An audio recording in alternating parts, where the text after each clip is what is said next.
โดยนี่ก็ขอแสดงความยินดีกับไอเดิมเด้อที่ได้ขึ้นเฮือนไม้หลังไม้ให้บ่เปียกให้บ่ฮ้อน ขอแสดงความยินดีนำเด้อเป็นเป็นแนวใดเป็นคนเก่ากับคอยเป็นคนเก่าคือคนนั้นเด้อก็ขอขอบใจก็ขอให้ไอเดิมมีความสุขหลายๆเด้อที่ได้ขึ้นเฮือนไม้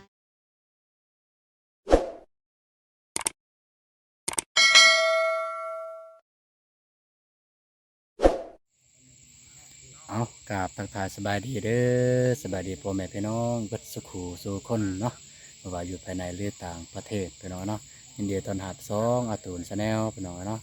ตอนนี้บ่าวตูนกับทีมงานกับมาบ้านทงไว้ก็คืออยู่มาหาน้องเดิมเดิมอีกแล้วมาหาน้องสาลีพี่น้องเนาะหนึ่งในมาหาน้องสาลีซองกับพามาไอ้ายติงทองเพิ่นมาเยี่ยมมายามมาแล้วทุกเคสอยู่นี่ เพิ่นพาเพิ่นมาเบิ่งมาอหย่างนั่นแหละเนาะเพราะว่าเพิ่นก็มีเครื่องแดพี่น้องเนาะหลักๆก็แม่นมาหาน้องสาลีเนาะก็มาถามข่าวเรื่องบ้านน้องสาลีว่ามีคนเป็นไปได้หลายหน่อยซำใดเนาะก็คือทางทีมงานเฮาก็ได้ถ่ายไว้แล้วตอนนั้นเนาะก็คืออ่าเงินเนี่ยค่าจ้างเนี่ยมัน7 ล้านพี่น้องเนาะโอเคเป็นได้ก็สิได้อัปเดตให้เบิ่งพี่น้องเนาะก็ทางแล้วก็สิถามทางทีมงานเฮามีภายในที่แบบพอมีงบอ่ะนะสถานทีมงานเขาเลยเนาะโอเคไปเอาเนาะแต่ว่าสิย่างไปหาไอ้เบาเตียงทองเพิ่นมีความคิดเห็นอะไรทางทางรถฟอสผันเอาในราคาเท่านี้มันเหมาะสมบ่หรือมีวิธีแก้ปัญหาในแนวใดเนาะเพื่อให้น้องเดิมเพื่อให้น้องซาลีมีได้เฮือนเนาะสบายดี สวัสดีเด้อสวัสดีเด้อเด้อเด้อสวัสดีเด้อส่งไม่เมื่อยเนาะ เมื่อยอยู่ เด้อเนาะ พี่น้องไง เด้อมันอากาศมันเปลี่ยนเนาะ เปลี่ยน มาทั้งฝนตก แมน หรือฝนมันฮ้อนหรือ ไอมาช่วงนั้นเนี่ยฮ้อนเนาะฮ้อนบ่หรือว่าหนาว บ่ได้หนาว ไอมาเดือน3แม่น แมนก็ฮ้อนแน่แล้ว ยามห แม นาว น ชีวิตแล้ว แต่คือก็บ่ฮ้อนบ่หนาวแต่ว่าอากาศก็พอดีอยู่พอไปพอมา เด้อน้องก็อยากถามไอ้2-3คำถามนั่นแหละ เลย เลยคือทางดินหนองสาลีนี่ก็มันนอนต้องปรับเนาะ แม่น้องเพราะว่ามันเฮาสิปลูกใส่กรุงโรงบางทีมันก็บ่ แม ได้ นเพราะว่าดิน ต้องปรับ แมนต้องปรับแล้วก็ปัญหาคือมีใหม่2ตอเนี่ยตอใหญ่เนาะ แม่น ราคาเพิ่นเอาราคา7 ล้านเนาะอยากถามอายว่ามันสมควรมันเหมาะสมหรือบ่7 ล้านนะดินหนองสาลีนี่ บ่เหมาะว่าอะไรแพงกู แพงบ่ เด้อ อาจจะแบบที่อ้ายเคยไปเฮ็ดมานั่น เด้อ มันอยู่ประมาณบ่เกิน3-4 ล้านเนาะ เด้อ พอเอาดีๆนะประมาณชั่วโมงหนึงก็แล้วนะ เพราะว่าก็บ่ได้หลายเนาะนี่เนาะเป็นหน่อยเดียวดินก็บ่ได้แข็งดิน แม่ ดินบาง มันน้อยดี15คูณ15สมมันนี่โอ้มัน2-3 ล้านนี่ก็นั่นแหละ แล้วปัญหาแนวนี้เนี่ยที่อายเคยพ่อมาเนี่ยอายพอมีวิธีแก้บ่แบบ แก้ให้มันเบาบางที่สุดอะนะ มิจะถามเบิ่งลายบอนเบิ่ง แมนเพราะว่านี่กับทีมงานเขาทำแต่บอลเดียว แม่ เพิ่นก็ห้องสำนั้น อืม เพราะว่ารถอยู่ในบ้านนี่มันได้คันเดียวฮั่น อืม เนินน่ะนะก็มันเด้อ แต่ว่ามันบ่มีเงินมีค่ำเลยก็เบาบางสิชุดดีเลยก็ ขุดเอง ชื่อเสียมจกมาพูดเลย ขุดเอง มันก็บ่ได้ทนบ่ได้เด้ เด้อ เอามือละแถวลงไปนะ ก็ปกติเนี่ยอยู่ในบ้านเนี่ยก็จังสันได้อ้าย อืม เวลาเฮ็ดเฮือนเนี่ยแบบ อ่า บ่ได้จ้างเด้ ขุดเองก็ได้สบายดีเด้อบ่เจ็บเด้อ สวัสดี สบายดีเด้อ นั่งโซกัน ปกติก็บ่ได้จ้างได้จังได๋ นั่งคุยกันเรื่องปรับดินแน่เนาะ อืม เฮาก็ได้ว่าถ้ามันแพงหลายก็ขุดเอาเองซะ เด้อ หาให้เพิ่นมาน้ำมันนี่ก็เป็นแล้วนี่น้องชาลีแม่เพิ่นนี่ก็ชื่อถ้าเฮาในซอยกันเอาเข็มจกโบราณนี่ก็ขุดชะคอยชะไป คิดว่าจังซั่นบ่ได้คิดว่า แล้ว คิดว่า อ่า ซอยกันเนาะ นี่คือวิธีแก้ปัญหา อืม ของไอ้บ่าวเตียงทอง ถ้าแบบ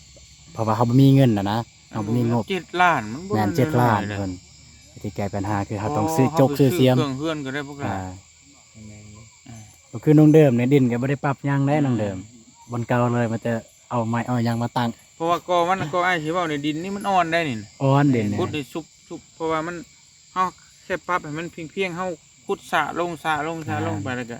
ได้ระดับหนึงแล้วก็โอเคแล้วแล้วเฮาก็มาแปลงข้างขึ้นหม้องนี้นี่แปลงข้างให้น้องเพิ่นนั่นขึ้นมาได้โอเคแล้วได้ว่านะ นานก็ดีกัน ถ้ามันระหว่าง3หรือ4ล้านนี่แพงสุดละ4ล้าน แสดงว่าที่อ้ายพ่อมาแท้ที่ประสบการณ์มาเนี่ยก็คัน7 ล้านนี่มันแพง แพ แล้วนะ ง5ล้านก็ยังแพงนายจ้างแถว10 ปูนแถวทีมงานแถวอันอยู่ทางเหนือจ้างก็มี2 ล้าน แม่ ที่ น น่ะ 3 ล้านนี่กว้างกว่านี้เด้ดิน ขนาดน้องอันปรับนาเด้ทงนานี่แหละประมาณแต่ว่าจากไล่เติบได้17 ล้าน อืม ไล่กว่านี้อีกประมาณ10 เท่าอันนี้นะ แม่น 17 ล้านนาได้หันเลย แต่ว่าอยู่บ่ฮู้ว่าอยู่พี่มันเป็นแบบนั้นแต่อยู่แถวบ้านอ้ายน่ะมันก็ค่อนข้างที่จะบ่อยากแพงปานใดมันรถมันหลาย แต่ว่าอยู่พี่ก็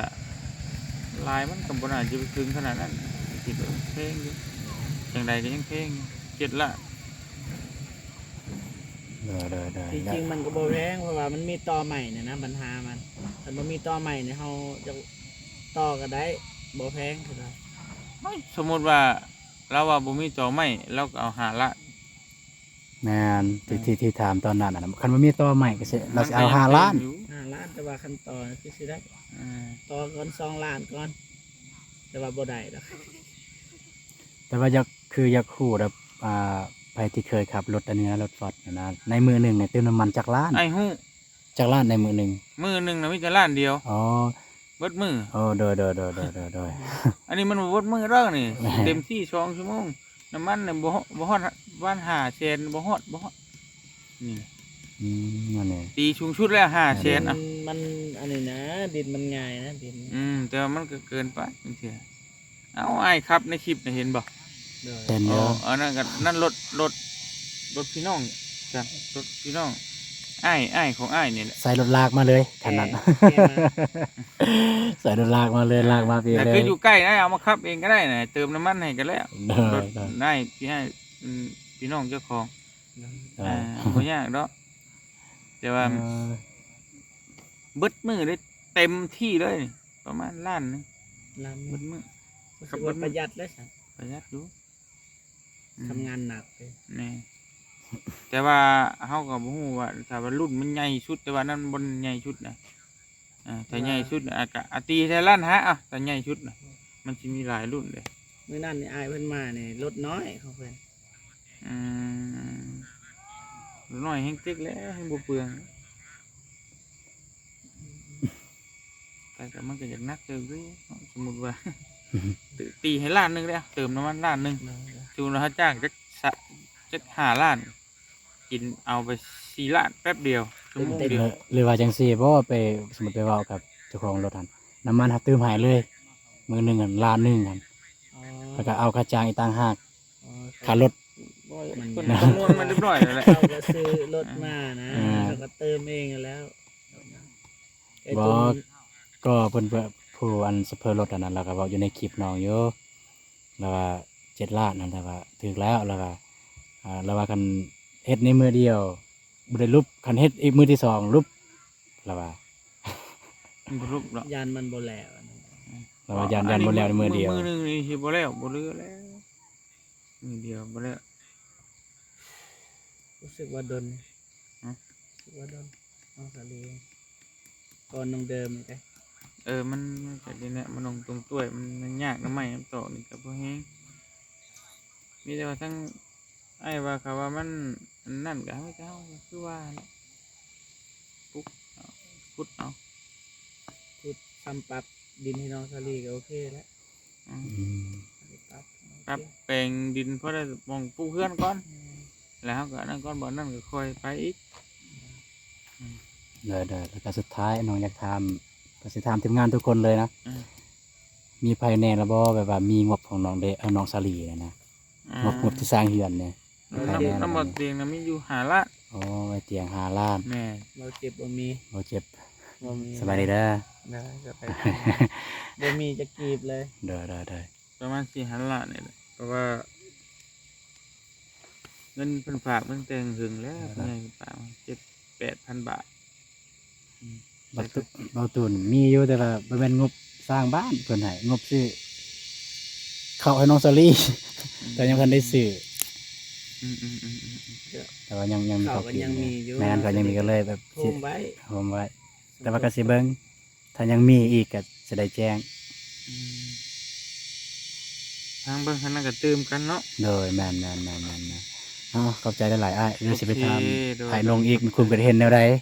ดอก วิธีแก้ปัญหาแนวใดเนาะ ค่อยไป โดย เนาะ โดย ค่อยว่ากัน เนาะก็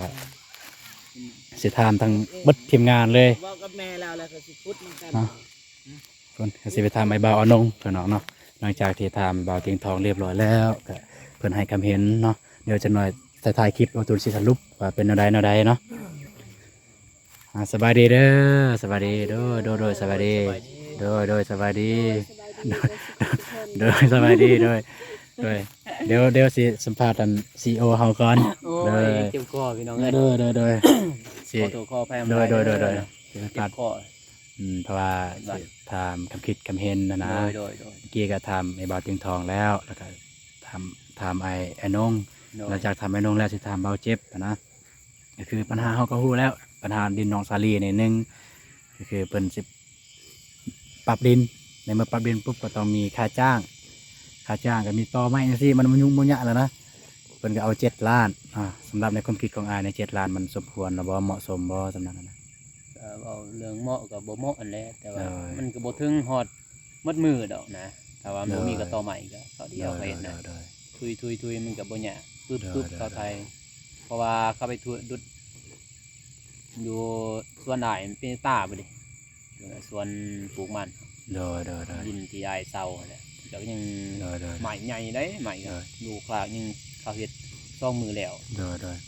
เห็นได้ อันนี้คือ เขาก็บ่ว่าดอกว่าแต่นำเนาะแล้วแต่เขาแล้วลง แม่น เต่าเด้เฮาก็บ่ได้ว่าหยังนะเฮาก็บ่ได้จ้างก็บ่เป็นหยังนั่นน่ะ อืม เฮาก็บ่ได้เว้าพาดพิงถึงเพิ่นนะ อันนี้คือประสบการณ์ของอ้ายที่เคยจ้างเนาะ แม่ เคยจ้างรถ การ แท็กเตอร์แน่นอนแท็กเตอร์ว่าเพิ่น แท็กเตอร์ รถแท็กเตอ แต่ ร์ เฮาก็บ่ได้ว่าหยังเนาะ แม่นเพิ่นก็มีสิทธิ์ของเพิ่นดอก แม่นแล้ว ตัวนี้เขาบ่ได้ว่าหยังแต่ว่าเอามาเทียบใส่กับประสบการณ์ของเขาที่เคยจ้างมานะนั่นนะครับ แต่เราก็เราว่าก็เฮามันบ่มีเด้เฮาก็ว่าแพ แม่ ง นเฮาสนับสนุนบ่มีเนาะ ถ้าเฮามีว่าเฮาเต็มใจจะจ้างเราก็ เด้อ บ่เป็นหยังเราก็สิว่าหยังนั่นน่ะเราก็บ่ได้ว่าเด้อมาจ้างหยังนะบ่ได้ว่า แล้วก็คำถามที่สองมาในเมื่อรู้แล้วปัญหาเป็นจังซี่อ้ายพอมีวิธีแก้ปัญหาตัวนี้อะไรแน่แบบว่า ให้มันเบาบางลงเพราะว่าเขาบ่มีงบนะปัญหาเขาบ่มีงบนี้ปัญหาเขา มีแต่วิธีแก้มีแต่ขุดนั่นนะ คุดเองเนี่ยเนาะ ขุดเองนั่นถ้าว่า เด้ เฮา อ มีเวลาได้ถ้าเฮามีเวลาแท้ๆอันนี้เฮาก็ต้องเฮาสิขุดเองก็บ่ได้เพราะว่าเฮาก็ต้องพาบ่เตียงเพิ่นเด้เพิ่นมาใกล้ เด้อ เฮาก็ต้องไปหาคนทุกข์คนยากอีกอันนี้ เด้อ แต่ว่าทางนี้เฮาก็เลยว่าแนะนำให้ทางน้องกับแม่แหละนี่ขุดผา ให้คุดท้าเนาะ เลยแต่ว่าเฮา เด้อ มาทันเฮาก็ขุดซอย เด้อ พอเฮาจึงได้เฮาก็ต้องเข้ามานี่นะ เด้อ เข้ามาแล้วเฮาก็ต้องไปเฮ็ดใหม่เด้เฮ็ดก็มันบ่แม่นไหมส่วนเราครอบครัวใหม่บ่แม่นเฮ็ดอะไปซอยครอบครัวใหม่นี่ แม่น ซอยน้องสลีแล้วก็ไปซอยน้องส่วนว่าครอบครัวนั้นน้องนี่แหละชาวบ้านของวายก็หลายพี่น้องเอ้ย เด้อ เพราะว่ามีแต่คนอยากคนจนยังหลายอยู่แหละแต่ว่านี่ยังมีแต่ให้ทางน้องเพิ่นกับแม่เพิ่นพุดนี่แหละ ตัวหน่อยตัวใหญ่นี่ก่อนตัวหน่อยบ่ง่ายบ่ยากดอกตัวหน่อยตัวใหญ่นี่เลยขุดออกนะ แม่น ไปคำไปเลย ยังคำทำที่3เด้ โอ้ ยังมีได้ ได้กับทางซ้ำ แม่นอันนี้มันคลิปนี้มันเกินว่าคลิปขอคำเห็นจากทีมงาน แม่ แม่ น นก็ง่ายบ่โอ้ จากทีมงานหมดเลย ตอน โ ไอ้ติงทองคนแรกไอ้คนที่2อ่า เรื่อย เบาเจ็บคนที่3จังหน่อย ๆแล้วก็เบาตูนนี่สรุปคำเห็นของทุกคนเลยจังหน่อยสุดท้ายหมู่ โดย แล้วก็คำถามที่3คือคำถามสุดท้ายเนาะในมือหูแล้วเนาะ ราคาก็สำเนีแล้วแล้วก็วิธีแก้ปัญหาแม่นแนวนี้แนวนั้นเพราะว่าบ่มีเงินแล้วก็อยากถามเรื่องงบเนาะนำอ้ายกับพ่อมีอยู่บ่งบที่แบบเกี่ยวกับน้องสาลีในปัจจุบันนี้ งบนี่บ่ โดย ทางผู้ใหญ่เพิ่นบ่ แมน ทางผู้ใหญ่เพิ่นช่วยเหลือแม่นบ่มี ยังบ่มีเถือเนาะ โดย งบที่เกี่ยวกับเพื่อนเนี่ยเนาะ โดย ยังบ่มีเถือพี่น้องเนาะนำเบาตูนเองก็มีอยู่แต่ว่างบซื้อข้าวซื้อน้ำเพิ่นให้บ่ได้ให้งบ เฮ็ดเรือนเฮ็ดศาล บ่ข้าวน้ำยังติ เสียเบิดแล้วก็ มันก็จำเป็นแล้ว จำเป็นแล้วได้มาเมื่อเทื่อหน้าก็เลยได้ซื้อมาให้ เขาอยู่บ้านนี่ก็มีติ มีอยู่บ้านเนี่ยมี ก็ซื้ออยู่บ้านนายยังซื้ออยู่บ้านนี่ได้มื้อนั้นเนาะ โดย ใส่รถจักรอีห่างหลายจนเกือบยกล้อ ขิงจนแบบพี่น้องเอ้ย50โล เด้ นี่ อ บ่ได้ก็50ป้าย โดยมีแต่นั้นแหละสิไปขอกำเพ็ญนำเบาเจ็บก่อน โดย เดี๋ยวจะหน่อยมาเด้อเดี๋ยวจะหน่อยมาสิมาถามนายแนงไปหาเบาเจ็บก่อนเด้อเนาะเบาตูนก็ย่างไปย่างมาพี่น้องเอ้ยเนาะโดยเนาะก็สิไปหาเบาเจ็บอีกทำเห็นเป็นอะไรทางเบาตูนก็ทำคำเห็นนำทีมงานเราเรียบร้อยไปแล้วสบายดีอีกครั้งเด้อเบาเจ็บสบายดีเด้อสบายดีเด้อเนาะก็เบาตูนก็บ่มีหยังหลายเบาเจ็บก็สิมาขอคำเห็นเนาะขอคำเห็นนำทีมงานนั่นแหละหนึ่งนี่มันในเมื่อเรารู้แล้วดินน้องสลีเขาต้องปรับให้หัวราคาแนวนี้สองเนี่ยซองเนี่ยมีวิธีแก้ปัญหาแนวใดดินน้องสลีเนื่องจากว่าเขาบ่มีงบสามเนี่ยนำทีมงานเขามีภายในและที่มีงบนะเกี่ยวกับที่น้องสลีและเกี่ยวกับเรือนนี้คำถามที่แรกเลยคำถามแรกเลยว่าเจ็บรู้สึกแนวใดที่แบบว่าดินแนวนี้สภาพแนวนี้เนาะดินแนวนี้แล้วก็เพิ่นเอา7 ล้านสำหรับเบาเจ็บเนี่ยมันเหมาะสมบ่ สำหรับเฮาบ่ แบบว่าจากประสบการณ์ที่เคยแบบจากมาหานะ รู้สึกว่ามันแพง มันแพงเนาะ แพงเพราะว่าดินเนี่ยรู้สึกว่ามันง่ายนะคันที่ยากอะบ่อนนี้ แต่ต่อเนี่ยเนาะแมน การจัดการต่อไม้ได้เนี่ยง่ายไปเบิดแต่เขาดูดแล้วก็ลงไปดูดลงไปมันง่ายไปเบิดบ่ฮอดมือหนึงซ้ำ เด้อ บ่ฮอดมือหนึงคันที่ว่าคันคนมีเนี่ยบ่ว่า 10 ล้านเขาก็จ้าง เด้อ แต่ว่าเฮามันบ่มีคิดว่าเฮาศึกษาแล้วครับไอเตียงเพิ่นว่าคันเฮาบ่มีงบดีแล้วเฮาก็ขุดเสียมาเฮาก็ซอยกันมีสาลีมีแม่เพิ่นก็ซอยกัน อันนี้เป็นวิธีแก้ปัญหาเนาะ อืม อันนี้เป็นวิธีแก้ปัญหาของเบาเจ็บก็คือขุดเป็นอะไรขุดแต่ว่าไม่มีเงินไม่มีงบนะพี่น้องเนาะงบก็ตั้ง7 ล้านผลแล้วว่า60,000 กว่าบาท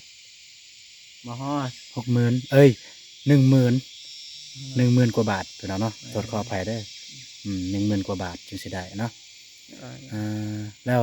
คำถามสุดท้ายตัวงบนำเบาเจ็บก็พอมีบ่งบเกี่ยวกับน้องซาลีนี่ ตอนนี้บ่มีตอนนี้ ยังบ่มีเถือเนาะเนาะจะคือเฮ็ดจังไดเนาะน้องซาลีกับไอ้ต้นเนาะ ต้นอยากให้ฝากถึงผู้ใหญ่แหละ แม่น ฝากน้องเพิ่นแน่ อยากฝากน้องนะ อยากให้มันโดนเลย แม่น ไปเสียตาย ได้ ได้ เดี๋ยวเอาเข้าใจได้หลายเด้อเบาเจ็บเด้อเข้าใจเด้อเด้อสิไปหาทาง2 แม่ลูกเลยบัดนี้เนาะโอเคเนาะตอนนี้เบาตูนกับมาฮอดกันทาง2 แม่ลูกเพิ่นอยู่นี่เรื่องเลยขออนุญาตเข้าไก่เด้อกองเบาตูนบ่อยากทักปานใดแล้วก็ สบายดี โดยสบายดีเด้อสบายดีโดยเนาะจังใดรู้สึกจังใดเด้ บ่ได้มาลายมือแล้ว คิดฮอด คิดฮอด โดย จุ้ยคิดฮอดผู้ใดเนาะ ฮอดเบิดทุกคน โดย ฮอดเบิดทุกคนเลย คือเสียวกันเนาะพวกเจ้าเนาะคือเสียวกันเนาะ โดย นะโดยเอ้ากับเบาตัวนี่ก็เป็นอย่างลายเนาะกับคำถามเก่าทำเดิมนี่แหละคือเบาตัวถามคำผิดคำเห็นนำทีมงานแล้วก็สิมาทำ2 แม่ลูกอีกก็คือแม่แจวกับน้องสาลีก็คือค่าปรับดินเนี่ยเพิ่นเอา7 ล้าน โดย มันเหมาะสมบ่หรือบ่เหมาะ จากที่เฮาคิดว่าเหมาะสมหรือบ่เหมาะ น้องกับน้องบ่ฮู้ยังบ่เคย โดยโอ้นะทางแม่เด้ บ่ฮู้คือกัน โดย บ่ เนาะ เคยจ้าง โดยก็บ่ว่ากันพี่น้องเนาะแล้วเมื่อว่าโอ้แล้วว่าราคา7 ล้าน แต่ว่าเขาบ่มีเงินบ่มีเงินสิจ้างเนาะบัดนี้ โดย ทั้ง2คนคิดว่าเฮามีแก่เฮาทางคุมสำหรับคุมคิดเดี๋ยวคุมคิดของน้องสลีแล้วก็แม่แจวได้มีวิธีแก้ปัญหานี้แนวใดแบบว่าให้เฮ็ดแบบว่า ให้มันได้อะนะเพราะว่าเขาบ่มีเงินสิแก้ปัญหานี้แนวใด มี สิ ขุดแร่ ขุด เอา เอิ้นพี่น้องมาขุดบ่หรือว่าสิขุดเอง สิส่วนหมู่คันหมู่บ่มีเวียกไปสิส่วนหมู่ขุดนำกัน สมมุติว่าหมู่ก็มีเวียกเด้สิส่วนเอาใด ขุดเอง ขุดเองเนาะ โดย แต่สมมุติว่าขุดนี่สิขุดบ่ ขุด ขุดเนาะเนาะก็จำเป็นแหละได้กันทีมงานเฮาก็บ่มีไผมีงบก็จำเป็นต้องได้ขุดเอง โดย ต้องได้ขุดเองเนาะอันนี้คือวิธีแก้ปัญหาเนาะแล้ว เบิดแหละสำนันคำถาม เพราะว่าถามทีมงานเนี่ย3 คำถาม แล้วก็ทางเฮา2 คนมันจะ2 คำถามเนาะ โดย แล้วนั่นนะน้องสลียังไปโรงเรียนอยู่บ่เนี่ย โดย บ่ได้ไปเลย โดย เอ้าอายอยากมาแจ้งได้เพราะว่าอายเสียหาครูอาจารย์อยู่โรงเรียนอายเสียหาได้ โดย อายว่าจังซี่ขอได้บ่แม่นอยู่น้องขาดนะเพราะว่าน้องมีปัญหาเรื่องรถเรื่องล่างขอให้น้องไปโรงเรียนได้บ่เพิ่นว่าได้ แต่ว่าเอาผู้ปกครองมานํเพื่อมายังยื่นว่าน้องมีปัญหาย้อนนั้นย้อนนี้เด้อจึงบ่ได้ไปโรงเรียน เคยอาจารย์ว่าแต่ว่า อืม น้องก็บ่มีรถสิไป คือ โอนำอาจารย์มีตา อ๋อตอนนี้คือบ่มีรถ โดยกับบางทีหมู่ไปกับหมู่ไปเลยนั่นเอง ยาก โหแล้วปัญหาของน้องก็คือแต่ละเทื่อก็บ่มีรถนั่นแหละพี่น้องเอ้ยปัญหาของน้องสลีแต่ละเทื่อก็บ่มีรถ บางเทื่อก็มี เด้อเอาก็แล้วก็สิมาแจ้งอันนั้นนะเรื่องงบนี้งบที่จะปรับดินนี่มันมีแล้ว5 ล้านของไอ้เตียงทองหั่น โดย มีแล้ว5 ล้านเนาะยังขาดอีก2 ล้านพี่น้องเอ้ยแล้วก็สิแจ้งให้ทางน้องสลีแล้วก็แม่แก้วได้รับรู้งบนะสำหรับงบเกี่ยวกับน้องสลีเนี่ยเกี่ยวกับเฮือนเนี่ยมันมีแล้ว5 ล้านตอนนี้ยังขาดอีก2 ล้านพี่น้องเอ้ย ตอนนี้ก็อยากฝากนะเด้อฝากทางผู้ใหญ่ใจดีแล้วก็FCทุกท่านนะถ้าผู้ใดคิดว่าน้องสลีแต่ว่าอีตนสงสารเนาะก็อยากฝากนะเด้อฝากเรื่องนี้นะเด้อเนาะแต่สำหรับตอนนี้มันขาดอีก2 ล้านพี่น้องเอ้ยนะแล้วเขาก็เฮ็ดเป็นขั้นเป็นตอนเนาะตอนนี้ก็อยากปรับดินไปก่อนเรื่องเฮ็ดเฮือนคอยว่ากันพี่น้องเอ้ยแต่ว่าตอนนี้ก็อยากปรับดินไปก่อน เนาะแต่ว่าสำหรับดินเนี่ยมันค่าปรับเนี่ยมัน7 ล้านเป็นเอาเนาะแต่ว่ามีแล้ว5 ล้านอย่างอีก2 ล้านเป็นเอาเนาะก็อยากฝากมาเด้อเนาะน้ำเบาตูนก็มีอยู่แต่ว่าเป็นเงินเกี่ยวกับอันนี้เนาะเพิ่นทางผู้ใหญ่เพิ่นก็ฝากกันนะก็ให้ซื้อเขาวยังมีอยู่บ่ สิเบิดแล้ว สิเบิดแล้วเนาะเขาวเนาะ โดย กันเบาตูนไม่ได้เข้ามาเนี่ยไม่ได้ซื้อได้ โดย เด้อไม่ได้ซื้อได้กันเบาตูนไม่ได้เข้ามาได้ เพราะว่าเขาก็ไปนำไปบาจิงทองเนาะอยากพาเพิ่นไปนั่นไปนี่ก็ไปนำรถเพิ่นอย่างนั้นแหละนะช่วงนั้นก็ยังก็น่าจะได้บุกเฮือนน้องเดิมให้แล้วก่อนก็เลยบ่ได้มาทางนี้เพราะว่าเฮือนน้องเดิมก็อยากให้มันแล้วเขาก็เลยไปแต่ทางนั้น ไปหาน้องเดิมเลยบ่ไ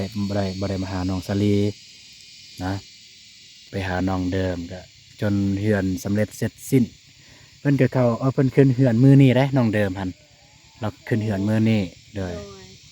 โอ้ก็โดยนี่ก็ขอแสดงความยินดีกับไอ้เดิมเด้อที่ได้ขึ้นเฮือนไม้หลังไม้ให้บ่เปียกให้บ่ฮ้อน ขอแสดงความยินดีนำเด้อเป็นแนวใดเป็นคนเก่ากับคอยเป็นคนเก่าคือคนนั้นเด้อก็ขอขอบใจก็ขอให้ไอ้เดิมมีความสุขหลายๆเด้อที่ได้ขึ้นเฮือนไม้ก็ขอให้เอ้ยเดิมมีความสุขตลอดไปเด้อสาธุ โดยเนาะบ่ได้บอกได้ไหมคิดเองบ่เนี่ย โดย ย น่ะน้องสลีคิดเองแล้วเนาะในเมื่อน้องสลีเว้าก็อยากให้เพราะว่าน้องสลีก็อยากสิว่าจังไดอยากเว้าแต่มันอยากเว้าแต่เว้าบ่อยากเป็นปานใดแน่ให้ทางแม่เพิ่นเว้าความหมายที่น้องสลีอยากเว้าเมื่อกี้นี่คือแนวใดอะนะ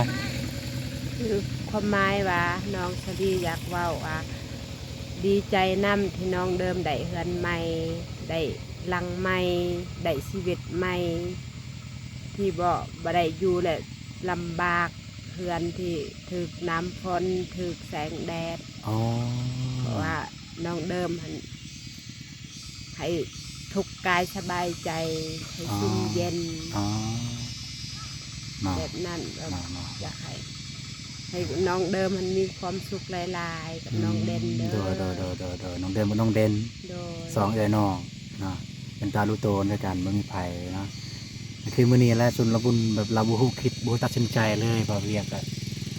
คือความมาเป็นเด็กน้อย ใจ นะ เห็นน้องเดิมได้เหือนหลังใหม่เอื้อยนี่ก็ดีใจแทนน้องเดิมคือ โด กัน ย ดี เนาะ ใจหลาย โดยเนาะก็คือความหมายของอนาน้องสลีกับแม่แจวคือแสดงความยินดีนะยินดีนำน้องเดิมที่ได้บ้านใหม่ได้เฮือนใหม่ที่น้องเดิมก็คือเฮือนใหม่มื้อนี้เนาะก็ต่อไปนี่ก็สิฝนบ่เปียกแดดบ่ร้อนแล้วเนาะก็คือความหมายน้องสลีก็คือน้องเดิมมันนะแต่เก่าเป็นคนแบบใดต่อไปอะก็ให้เป็นคนแบบนั้นตลอดไป แบบว่าแบบใดแล้วเพิ่นหักเพิ่นหอมก็เฮ็ดตัวแบบนั้นเลยมันแม่นว่าแบบได้ดีถึงหมู่ซอยเรือได้ดีแล้วสิเฮ็ดตัวเองใหญ่แบบว่าสิเว้าจาหยังก็แบบไปเหยียบไปย้ำเขานั่นความหมายของน้องสาลีเนาะ องดิมเป็นคนดีอยู่แล้ว โดย อยากให้ โดย น้องเดิมเป็นคนดีตลอดไป โดยเอ้าก็แต่ว่าเรื่องเสมาแจ้งก็ประมาณนั้นแหละก็จะได้ก็ขอบใจหลายๆเด้อเด้อก็จะได้เมื่อแล้วบัดนี้ โดยอ้าวขอบใจหลายๆขอบใจหลายๆเด้อขอบใจหลายๆเด้อเนาะทุกคนเมื่อกี้นี่ก็พอตูนก็ถามทางทีมงานเนาะมีความคิดเห็นอะไรแล้วก็มีวิธีแก้ปัญหาอะไรแล้วก็มีภายในที่มีงบเนาะงบที่จะเฮ็ดบ้านน้องเดิมบ้านน้องเดิมอีกละบ้านน้องซาลีพี่น้องกันเนาะคิดถอนน้องเดิม ว่าแต่น้องเดิม เนาะก็คือบ้านน้องซาลีเนาะก็ยังบ่มีเถื่อพี่น้องมีแต่เงิน5 ล้านนำให้เบาเตียงทองยังขาดอีก2 ล้านเนาะที่เงินที่จะมาสร้างอันนี้ก็คือวิธีแก้ปัญหาคือทางที่ทีมงานได้ทางที่ FC ได้เห็นแล้วทางทีมงานเขาตอบเป็นสุคนแล้วก็มีไอเตียงทองเบาอนงแล้วก็เบาเจ็บก็ตอบตรงกันพี่น้องวิธีแก้ปัญหาวิธีเงินค่าจ้างสำเร็จเหมาะสมหรือบอเนาะแล้วก็เรื่องงบเนาะก็ตรงกันไม่แต่ไอ้เบาเตียงทองมันมีแล้ว5 ล้าน เบาเจ็บแล้วก็เบาอนงกับบ่มีกับเบาตูนเองกับบ่มีเนาะเงินที่จะมาสร้างอันนี้แล้วก็มาถามทางน้องสลีกับแม่แก้วเพิ่นมันจะต้องการคือกันเนาะกับพร้อมที่จะขุดเพิ่นว่าถ้าบ่มีอะนะพร้อมที่จะขุดขอแต่ทีมงานเฮาว่าขุดก็ขุดเลยลงมือเลยพี่น้องเนาะสำหรับคลิปนี้ก็เบาตูนสิขอจบอยู่ปานนี้เลยเด้อเนาะพี่น้องเนาะสำหรับอ่าแล้วก็ ขอขอบใจสำหรับ FC ทุกท่านที่ติดตามรับชมคลิปของการ์ตูนแต่ต้นจนจบเนาะสำหรับคลิปนี้ขอกล่าวคำว่าสบายดีเด้อเนาะบาย